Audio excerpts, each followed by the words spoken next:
Gnassingbé au Togo est un geôlier professionnel. D'ailleurs, il a commencé par arrêter son propre frère. Même sans. Il ne lui a pas pardonné. Il l'a mis en prison longtemps. Je pense qu'il a bénéficié d'une liberté surveillée et même qu'il est revenu en résidence surveillée. Un certain Pacha Gnassingbé. Depuis le temps qu'on supplie le président togolais fort Gnassingbé de libérer les prisonniers politiques. Vous voyez comment ce monsieur est dur de cœur. Les Oumolou, tous les prisonniers politiques togolais, le seul crime, c'est une manifestation. Une simple manifestation de rue. Tu vas en prison, on ne parle plus de toi. Voici Monseigneur Podro, une voix de la conscience togolaise, qui est mort en exil en Suède. Est-ce qu'on n'a pas honte à Lomé? Est-ce que nous, Africains, nous n'avons pas honte qu'un homme, un vieillard de presque 100 ans, nous le contraignons à l'exil et à mourir loin de la terre de ses ancêtres? Quelle fierté le pouvoir Gnassingbé peut-il tirer à ce qu'un homme de cet âge-là doive aller mourir dans le froid extrême du nord de l'Europe? Est-ce que vous voyez le degré de méchanceté? Et pourtant, c'est le même fort Gnassingbé qui est pressé d'envoyer des émissaires pour faire libérer des bandits dans la sous-région. Les bandits de Ouattara au Mali. Ils s'époumonent pour libérer Mohamed Bazoum, l'homme qui a dit que les terroristes sont plus aguerris que les armées. L'homme qui a trahi le peuple nigérien. Il veut le faire libérer. Les innocents comme Oumolou qui sont en prison à Lomé, il ne les libère pas. Est-ce que, Africains, est-ce que vous acceptez que la méchanceté devienne notre mode de vie normal en Afrique? Moi j'ai du mal, je ne peux pas accepter ça. Je ne peux pas vivre dans la méchanceté. C'est pas possible. Et je ne peux pas caresser les méchants. J'ai mal au cœur. La manière dont Monseigneur Podro est mort. La manière dont on traite nos frères et sœurs qui sont en prison. Quel message nous n'avons pas envoyé au président fort? Au lieu de briller dans la libération des truands, les mercenaires de Ouattara au Mali, qui sont entrés avec des faux passeports pour constituer un commando dormant qui allait attaquer le Mali et assassiner le président Assimi Goïta. Au lieu de mettre vos énergies dedans, faites la réconciliation et le pardon au Togo.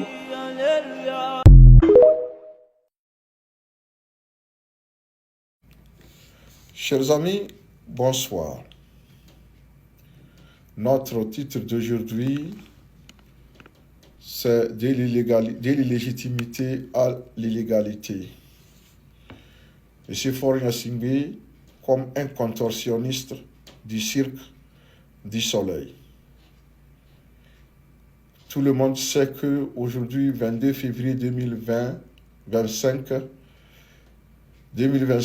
le mandat de M. Faure Gnassingbé est terminé. Et donc,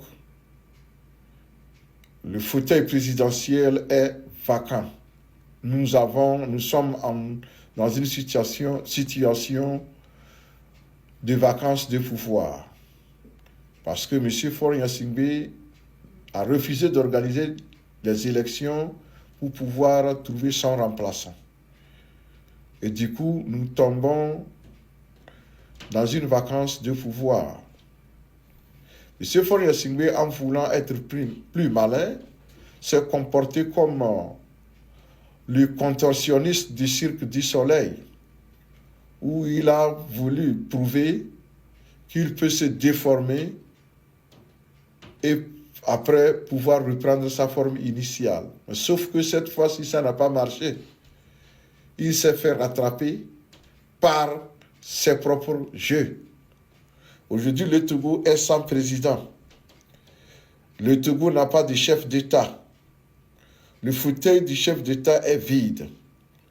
Aujourd'hui, M. Faure Gnassingbé ne peut pas représenter le Togo ni à l'extérieur, ni à l'intérieur du Togo, puisqu'il n'est plus président.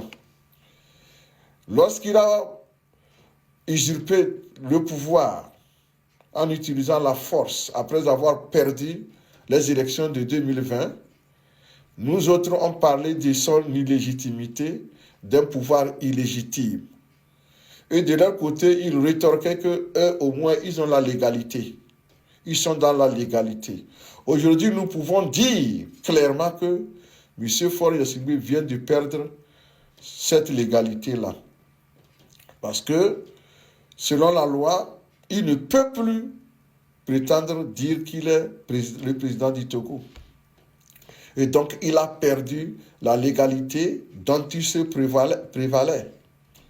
Donc, aujourd'hui, il n'a pas de légitimité et il n'a pas de légalité. Ça veut dire qu'il ne doit plus parler au nom du peuple togolais. Il ne doit plus représenter le Togo ni à l'extérieur ni à l'intérieur. Parce que il faut qu'on constate ensemble, y compris lui, cette vacance du pouvoir. Chers amis, c'est la situation dans laquelle se trouve le Togo aujourd'hui. Ça aurait été un pays comme le Burkina, que le peuple se serait saisi de son pouvoir. Mais au Togo, on ne peut pas compter sur qui que ce soit pour que cela se fasse. Aujourd'hui, M. Faure Gnassingbé, c'est lui-même qui s'est créé ce problème-là. Et il ne sait vraiment pas ce qu'il faut faire. Et donc, il pense que le silence peut guérir les choses. En laissant les choses comme ça les solutions se trouveront. Non. Les solutions se trouvent dans les actes et non dans l'attentisme. Donc, en voulant jouer le plus malin des Togolais, il a joué comme un contorsionniste du Cirque du Soleil. Il s'est contorsionné plusieurs fois du point où il ne peut plus retrouver sa forme initiale. Il se bat, mais ce n'est pas possible. Dans ces circonstances, peuple togolais, que faut-il faire? Chers auditeurs, chère audience, dites-nous ce que vous pensez de cette situation. M. Faure Gnassingbé a épuisé son mandat et il n'y a pas de remplaçant. Le fauteuil étant vide, nous avons constaté, comment l'appelle-t-on, une vacance de pouvoir. Et par conséquent, quelque chose doit être fait. Chers amis, dites-nous en commentaire ce que nous devons faire dans ces circonstances. Qu'est-ce que nous devons faire? Qu'est-ce que le peuple doit faire dans cette situation ou face à cette situation de vacance de pouvoir? Que doit faire le peuple? Parce que M. Faure Gnassingbé n'a pas de solution. S'il avait une solution, il aurait appliqué. Vous avez vu que même l'Assemblée nationale monocolore n'a pas pu se réunir d'urgence pour voter une disposition qui pourra, n'est-ce pas, trancher. Ça veut dire qu'eux-mêmes, ils ont l'arête dans la gorge. Et ils ne peuvent... Merci mon frère. Donc pour te paraphraser, je dirais qu'ils le savent. Mais vous savez, et comme j'ai dit, nous sommes en période de conscientisation. Nous sommes en train de préparer le peuple pour qu'ils comprennent que les jours qui vont venir vont être du sang, des larmes, des pleurs, des cris, des détresses. Ils le savent, on le leur a dit.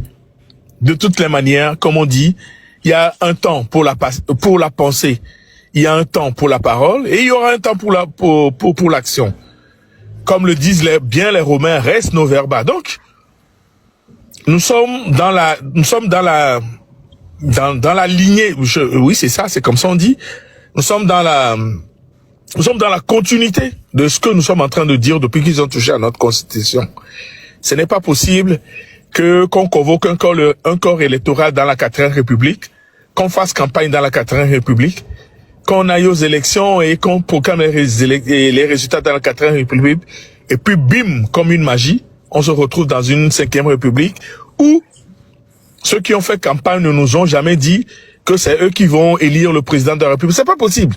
Donc nous avons dit non à cette 5e République et la constitution de la 4e République nous le dit très bien. Il le précise très bien que c'est le plus impératif des devoirs de défendre cette nation par tous les moyens. Et donc, moi, j'ai souvent dit que ceux qui pensent que ce que je dis, Ils peuvent intenter une action en justice contre moi. Je les attends. On ira jusqu'au bout. Je sortirai la Constitution qui me donne le droit de combattre ce régime par tous les moyens. J'ai bien dit tous les moyens. Donc, Yelas, ce que tu viens de dire n'est pas nouveau pour nous. Merci de nous soutenir. Merci de faire rejaillir ce combat des Togolais au-delà des frontières, au-delà des Togolais. On y arrivera. Et comme j'ai dit, après la parole, l'action. Je vous laisse développer. Merci. Merci beaucoup. Vous savez, le Togo est un pays très petit, avec beaucoup d'habitants. Pour 56 600 km², ça ressemble à un État nigérien. Et on n'a que 23 villes. Marc, désolé de te couper. Voici Il y a des gens qui disent en bas, on a des dossiers sur eux. On va les donner à LCI. Les gars, non, ne le donnez pas à LCI. Ceux qui ont des dossiers sur eux, vous pouvez me l'envoyer ou m'ajouter sur mon compte ici. Je vais le publier. Faut le mettre sur Internet tout simplement. Gâcher leur crédibilité, le mettre à terre. Point. N'ayez pas peur. Nous, on est là. On se cache pas et puis on va le publier. Allez-y, désolé. Ils me connaissent déjà en ça, que je sais publier et décortiquer les dossiers. On a des dossiers qui vont venir, des dossiers très alarmants qui vont venir. Et donc, surtout, pour ceux qui connaissent pas mon compte, là, c'est mon nouveau compte. L'autre, il a été Marc. Tu peux leur expliquer comment j'arrive pas à faire monter les gens, c'est bloqué. Donc, du coup, c'est sur ce compte-là que je vais faire. Ouais, la légende, voilà. Oui. Ils ont dit la CPI, la Cour pénale internationale, qu'on a effectivement, on a des dossiers. Il y en a déjà qui ont été transmis à la CPI et il y a un autre dossier qui est en cours de transmission et nous travaillons là-dessus. Mais une fois qu'ils partiront, ils répondront tous face à la Cour pénale internationale. Clair et net.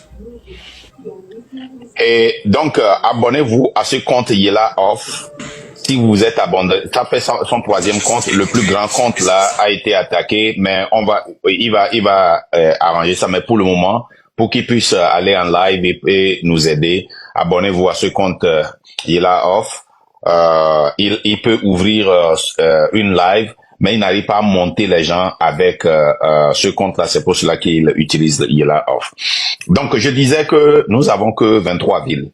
Ok, nous avons Lomé, Sokodé, Kara, Palimé, Atapame, Bassar, Tchévier, Anéro, Mango, Dapaon, Chamba, Niamtougou, Bafilo, Noche, Sotubois, Vaughan, Badou, Biancouri, Tabligbo, Kandé, Amlamé, Galangashi ou bien Galangaji, je sais pas comment, moi je dirais Galangaji, mais ils ont écrit Galangashi, et puis Kpagoda.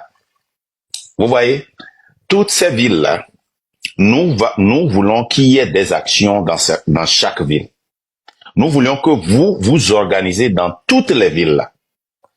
Commencez par vous organiser, commencez par vous parler, pour que quand nous vous appelons, quand nous vous demandons de faire quelque chose, que vous puissiez le faire.